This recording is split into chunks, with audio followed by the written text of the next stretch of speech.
Hi, I'm Kevin Johnson here at Secure Ideas, and today I want to talk about the fact that Einstein warned us.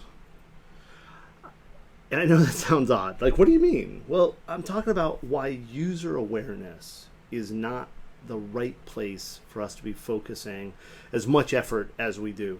And I want to be very clear, before I get started, Secure Ideas offers a security awareness training program. And so what I'm talking about here is actually going against what we ourselves sell.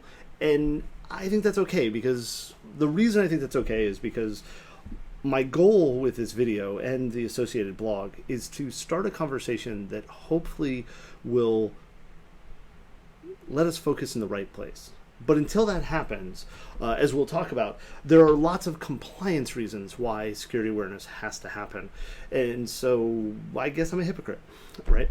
Maybe not, maybe, I don't know. So the idea here is we've long talked about user awareness or security awareness. And I want to clarify that I'm specifically talking about the training to try to get users to not be vulnerable to attack, like telling them not to click links, or telling them to understand the phishing or vishing or spear phishing or whatever other ishing we want to create for marketing purposes. And at the same time that we know it's important, right? Because every day we hear of another breach. I hear from clients, I hear from the news, I hear from friends about an organization that a user has clicked the wrong link, or the user has responded to the wrong email. And I was like, oh, why do they do that? But at the same time, we have to ask ourselves, didn't we teach them not to? Didn't we have and some people say it's over $1 billion a year spent just on user awareness. That's a lot of money, especially when we can prove that it doesn't really fix the problem, right?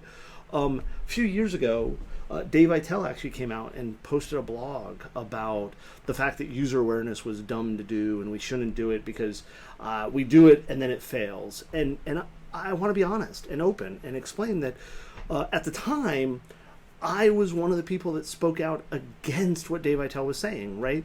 I was one of the people that said, well, of course we have to keep doing it. It's like patching. We patch our systems, and a week later we find out we got to patch it again, or a month later if it's a Microsoft product. Right, like I was one of those people. And looking back at the time, I stand by what I thought. I had a reason for it. I had my thought process. And now, in June of 2020, I realized I was wrong. I was looking at the wrong thing. Now, I don't know that Dave was right. That's a conversation we can have offline if you want. But I think that the problem was the perspective, right? We've talked about this. We do it over and over and over again. And the quote that I put in the blog is, the definition of insanity is doing the same thing over and over again and expecting different results. Now, I say Einstein told us, right? But the reality is, as far as we can tell, Einstein didn't. That's not his quote. It's credited to him quite often, but it wasn't him. And I'm honestly not really clear on who it was. So we'll say Einstein because I think he was awesome. But I think that user awareness falls into this, right? We teach people not to fall for attacks. We teach people not to click links. And if you think about it, one of the ways that we teach them is we have a training that they have to go to every year, compliance, right?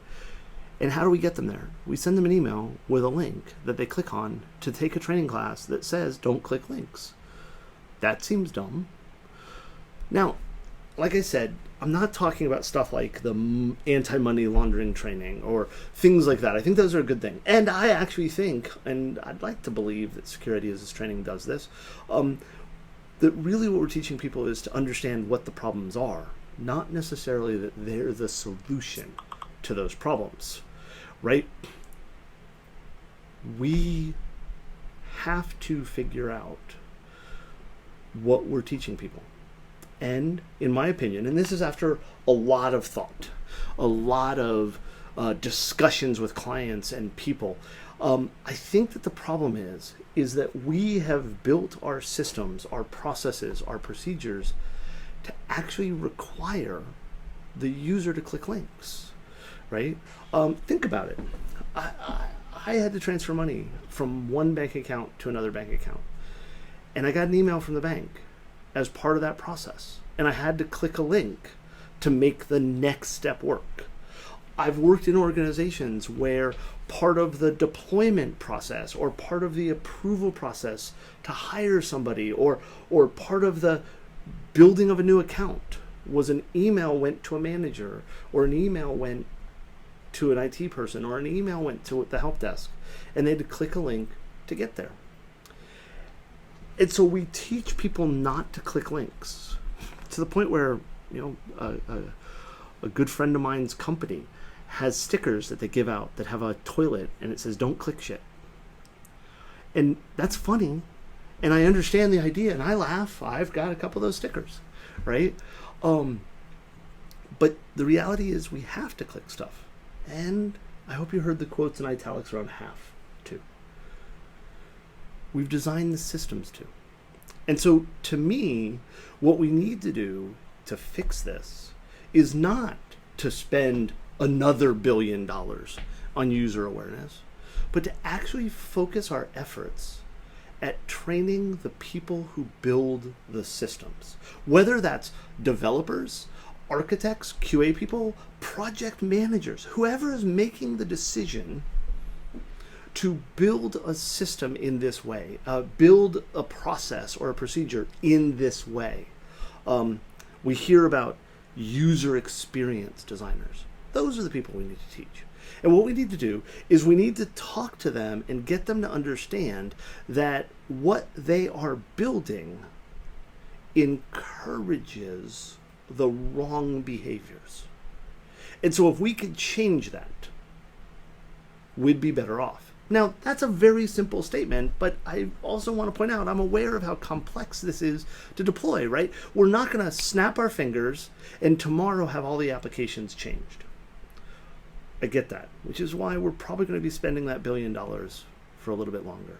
Not even accounting for the fact that many of the compliance requirements we have, regulatory requirements we have, contractual requirements we have, is to continue that security awareness training. So that's another group of people we need to talk to, right?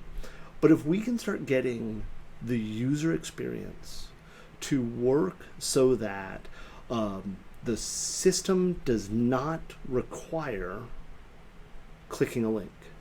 So I'll give you an example. The money transfer. I go to my bank site and I log in, two-factor, right? And I initiate a money transfer.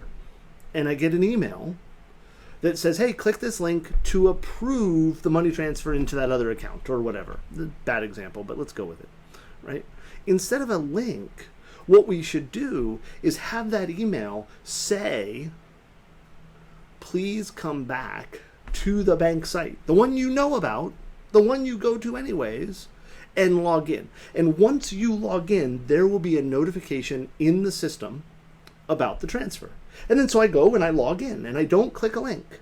And we got to be careful, right? Because many of our email clients will automatically try to linkify. I don't know if that's a real word, but we'll go with it, right?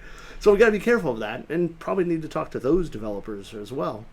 But when I go back to the bank website through something I've bookmarked or favorited or just knowing the URL to the bank site, once I log in, then there's a notification. And in that notification, it talks to me about how to approve. And maybe there's a link there, and that's okay, right? And I know some of you watching this video are going to say, but Kevin, there's ways we can do DNS height. I get it. I know this isn't perfect. There are attacks that we all know how to pull off that would also still take control of that user's bank account. But we've made progress and fixed the simplest attack, the one that we see most of the time. I think it was last year, 2019's DBIR from Verizon, that actually said something like 90% of the breaches they worked were caused by a user clicking a link or falling for a social engineering attack. I think that number was right. Don't quote me, right? if we could teach those users that they're not supposed to click links at the same time that we modify the systems to not require it anymore, I think we'll see a lot better improvement. And that's why here at Secure Ideas, and sales pitch time, I guess, but that's why here at Secure Ideas, we're so focused on building out education for developers, building out advisory services for developers. And I want to be very clear, while I'd love it, I'm a greedy capitalist, to have you come out and buy it from us, you can do exactly what we're offering yourself. Just takes a little bit of time and a little bit of effort, right? So that's my rant. I would love to hear your opinion, your thought. This video is being hosted inside the blog and on YouTube, so you're welcome to make comments there, or if you visit professionallyevil.com, I'm not going to give you a link. There is an invite to the Slack space where you can talk to us directly. Thank you very much for your time. I look forward to the conversation.